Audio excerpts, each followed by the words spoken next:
Venezuela's socialist president Nicolas Maduro faced international condemnation on Monday after his re-election in a vote foes denounced as a farce that cemented autocracy in a crisis-stricken oil-producing nation. Maduro, 55, hailed his win in Sunday's vote as a victory against imperialism, but his main rival alleged irregularities and refused to recognize the result. Venezuela's mainstream opposition boycotted the election, given that two of its most popular leaders were barred from running.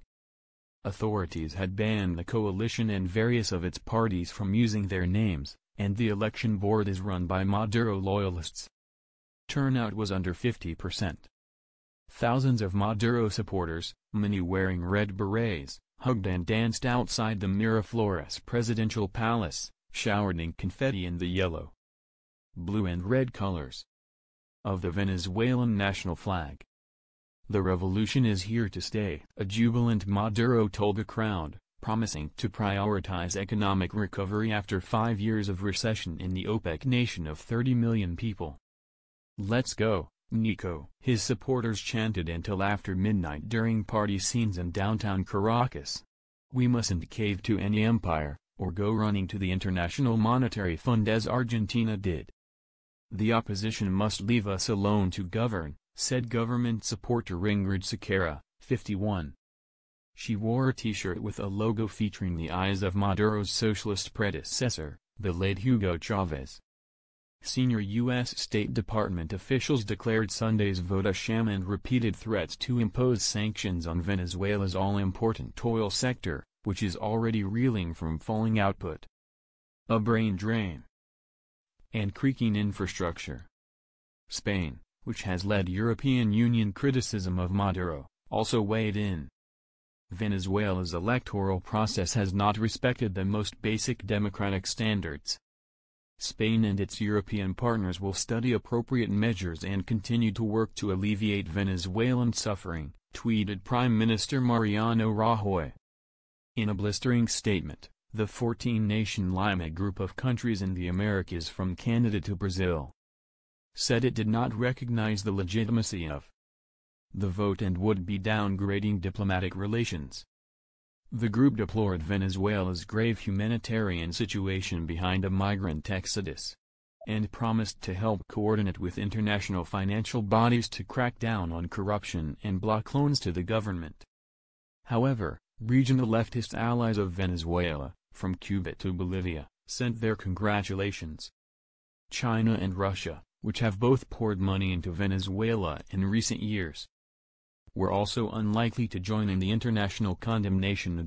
Tragic cycle for Venezuela. The election board said Maduro won 5.8 million votes versus 1.8 million for his chief challenger Henri Falcon, a former governor who broke with the opposition boycott to stand.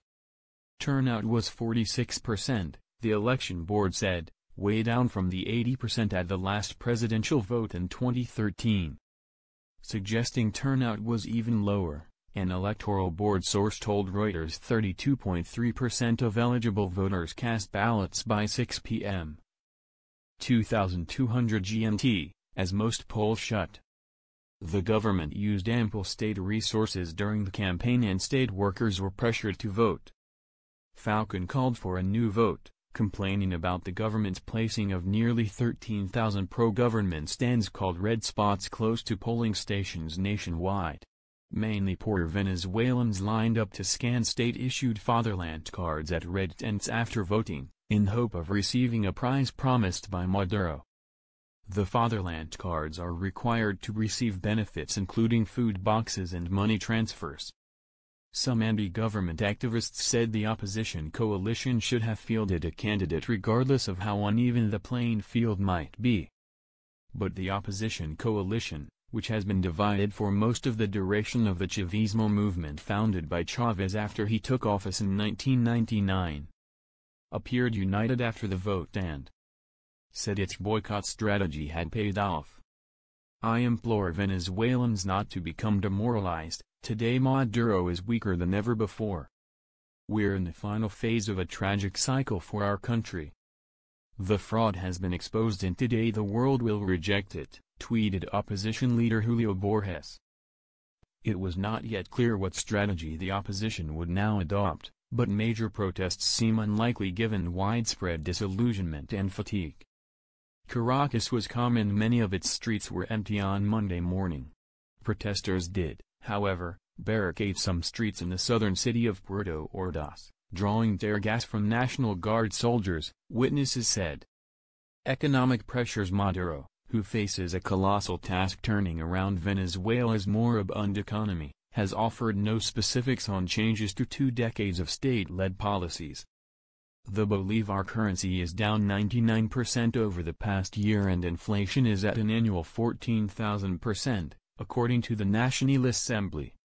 Furthermore, Venezuela's multiple creditors are considering accelerating claims on unpaid foreign debt, while oil major ConocoPhillips has been taking aggressive action in recent weeks against state oil company PDVSA, as part of its claim for compensation over a 2007 nationalization of its assets. In Venezuela, though increasingly shunned in the West, Maduro can at least count on the support of China and Russia, which have provided billions of dollars funding in recent years.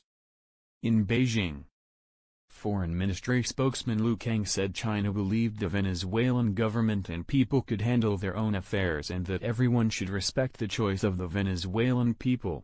Asked if China had sent congratulations to Maduro, he said China would handle this in accordance with diplomatic convention, but did not elaborate.